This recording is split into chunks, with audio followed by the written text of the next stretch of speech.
You know, it's pretty wild to think that about 1 in 50 of us is walking around with a secret, a little leftover from our time in the womb, tucked away in our gut. And for most, it'll stay a secret forever. Today, we're diving into this fascinating anatomical remnant. And this little leftover, it's actually the most common birth defect of the entire digestive system. How crazy is that? It's surprisingly common, yet most people have never even heard of it. The number to remember here is 2%. That's the magic number. Yep, an estimated 2% of the entire population has this. And just to put that into perspective for you, that's like 1 person in every 50 you meet. But here's the kicker. For the vast, vast majority of those people, it's a total non-issue.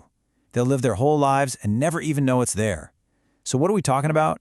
It's a condition called Meckel's diverticulum.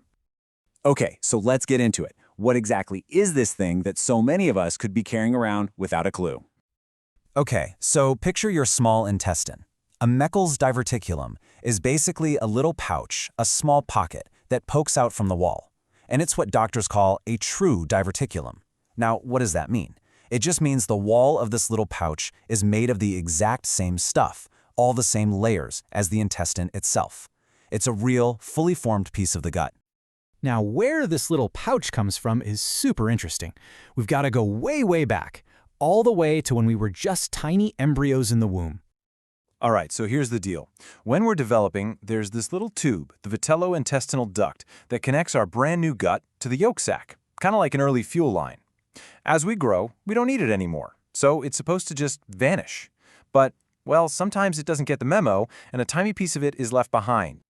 So let's walk through that. Step 1, you're a fetus, and this tube is a vital connection. Step 2, as you develop, you start getting nutrients from the placenta instead, right? So this old tube becomes obsolete. It's programmed to just dissolve away. But step 3 is where things get interesting. If that process isn't 100% complete, voila, you're left with this little remnant. Now, with all these details, you might be wondering how on earth doctors remember everything. Well, they have this awesome little trick, a mnemonic that's super easy to remember. It's called the rule of twos. And this rule is just genius. Check it out. It shows up in about 2% of people. The pouch itself is usually around 2 centimeters long. It's found about 2 centimeters from the spot where the small and large intestines meet. And here's a big one. It can have 2 different types of tissue inside it that don't belong there. If there are symptoms, they usually show up by age 2. And maybe the most important 2 to remember is this. Only 2% of people who have it will ever have any symptoms. So, since most people, like 98%, are totally fine, let's focus on that small 2%. What happens when this little remnant actually starts causing trouble?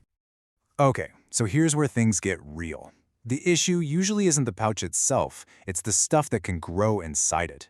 In about a quarter of these cases, the pouch has tissue that's not supposed to be there. Usually it's stomach tissue. Now think about it. What does stomach tissue do? It makes acid. So you've got this little acid factory sitting in your small intestine where it absolutely does not belong.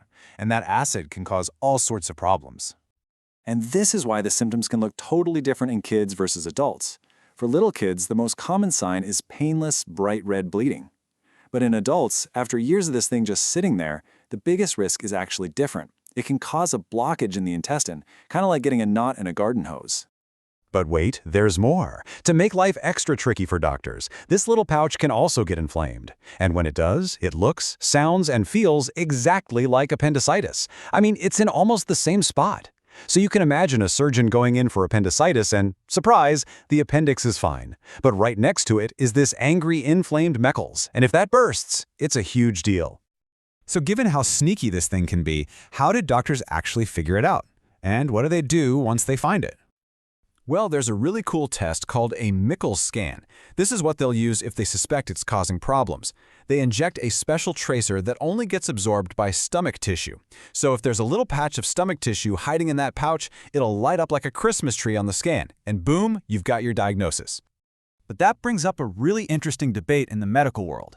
What if a surgeon is in there doing surgery for something completely different and they just find one, a totally normal-looking Meckel's? What do? Leave it alone or take it out just in case?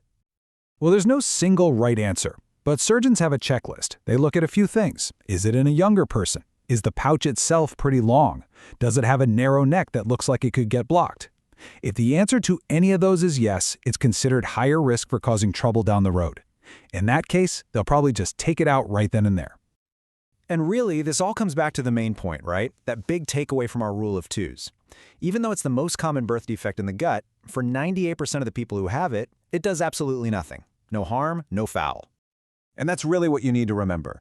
For most people, a Meckel's diverticulum isn't a disease. It's just an anatomical quirk, a little variation.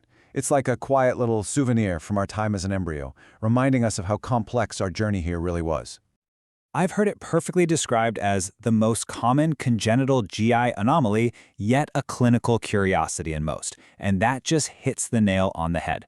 For almost everyone who has one, that's all it'll ever be. A curiosity, something interesting a doctor might stumble upon by accident, if they ever find it at all.